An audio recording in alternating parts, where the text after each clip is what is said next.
Absolutely. Is there any managers when you were coming through in your early years that you thought one that maybe you thought would be really difficult to speak to, but they were actually really nice? Or was it, on the flip side, was one you think, oh, they'd be nice, and they actually taught you to pieces?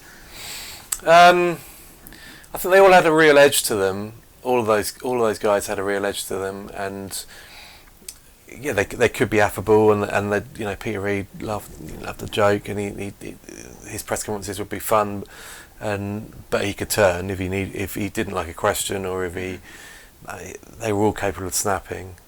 Brian Robson was a bit under the cosh throughout that season, and then Venables had the gift of the gab when he came in, and I'd sort of had a tiny bit to do with Venables when he was at Palace, a tiny bit. So it was. I mean, look, I'll always go. I moved to Merseyside after a year. They again another vacancy, and I've shifted down to Merseyside in the year that Houllier won the 3 trophies. Yeah. So I sort of went to the UEFA Cup final. It was one of my first games for covering Liverpool. Was incredible. Yeah, well, it was a daft game as well. It was a golden goal, and it was 5-4 against Alaves, I think. So it was an absolutely ridiculous game of football. But then you're dealing with Houllier, who I always had a lot of time for. I thought he was great to deal with, and he liked the Guardian, which helped. But then meeting Ferguson for the first time, and that's genuinely terrifying experience. I can imagine.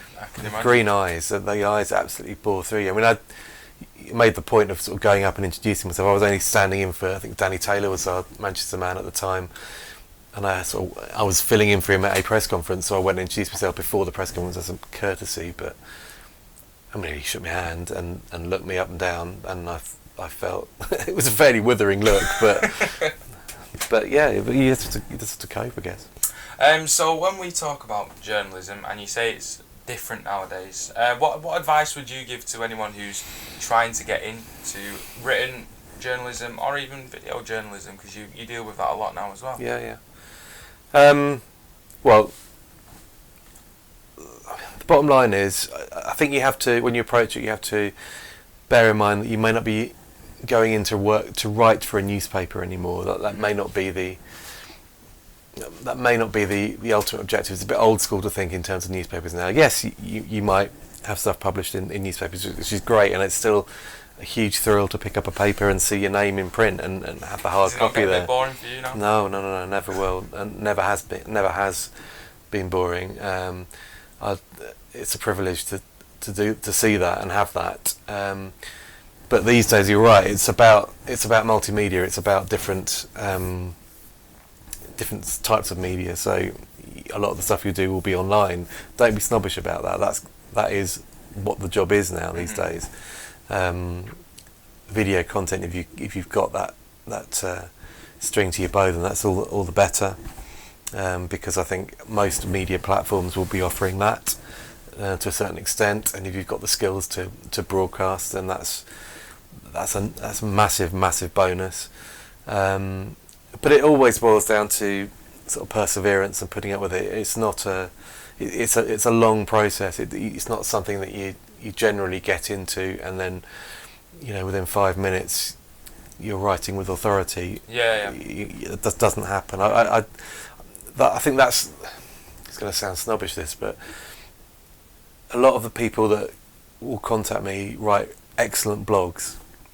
They write really good blogs about some of the biggest clubs in the country, but you have to look at them and think at those blogs and think, well, what reporter skills have you demonstrated? Now you've shown you can construct an article, excellent, which is a good asset to have. But what media companies, what newspapers need are reporters who can either report on ongoing situations or can unearth stories and develop stories. And I don't think writing an opinion piece as a blog necessarily demonstrates that.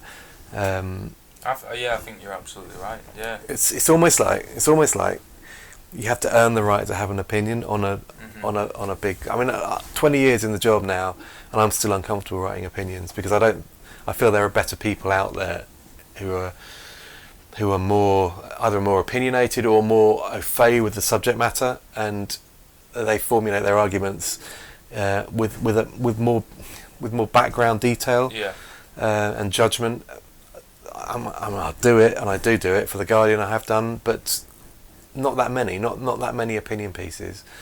And a columnist is something very different to a reporter, I think. I mean, you can do both, but they're very different styled articles. So the blogs, whilst they're criticising Manchester United's left back or right back or whatever, just the whole team, the whole team. That's all very well and good, and it does show you can write, which is an important skill to have, but it doesn't demonstrate your ability as a reporter. You have to sniff out stories, you have to develop contacts, etc. No, absolutely. And when I hear a lot, especially at university, we used to hear, the olden days were golden. Those older type journalists, they loved it. There was none of this internet type thing. And you always hear these stories. You could just go in, you could get this experience. Do you think it's much harder now for someone to get into journalism? Well, weirdly, there are probably more jobs available now. Maybe with websites, written definitely. based in a paper. Do you think? It's but the papers are shrinking, unfortunately. I mean, that's just the reality of it. But that's my point. I don't think people should go into this industry now thinking I want to just write for a newspaper. Yeah. They have to go in thinking my best opportunities to write and to get established are to write on whatever medium that they offer me, and that's likelier to be online. That is my point. That's what you that's the outlook you've really got to have. Mm-hmm. You're absolutely right. The opportunities actually on papers are conventional. I mean, we're talking 20 years back, 10 years back.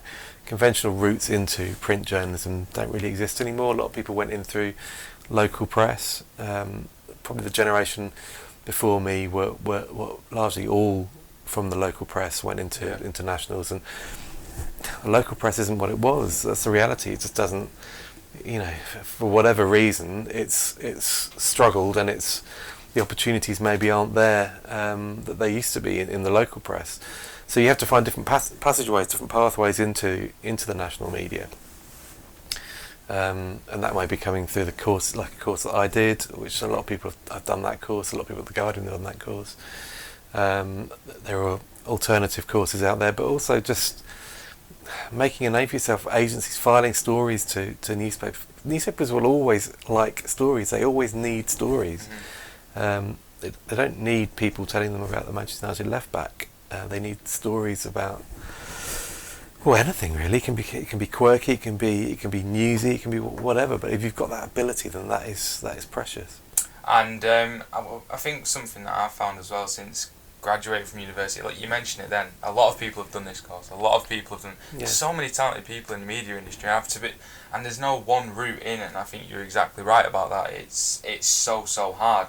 And when we're talking about different mediums, it brings us naturally onto a big one that has just come into the whole journalism spectrum, which is The Athletic. It came over from America, and you are going over to The Athletic. It must be a very exciting challenge for you. But first we'll speak about your time at The Guardian, and how hard is it for you to leave The Guardian after nearly 21 years? Yeah, it is really hard. I'll be honest. It's I can't really get my head around it in many ways. I mean, it has been my working life, The Guardian, the people there. I mean, there's been a large, changeover in terms of the staff that I've worked with. But when you're there at a place for 20 years, then it is your life. So it was a big decision, and I think I just got to the point in my life though. I mean, I'm mid-40s, and is an opportunity like this ever going to come along again? An opportunity so exciting potentially, and so different. I think that's what was key to persuading me to do it, and to take the plunge. Really, it does feel like taking the plunge.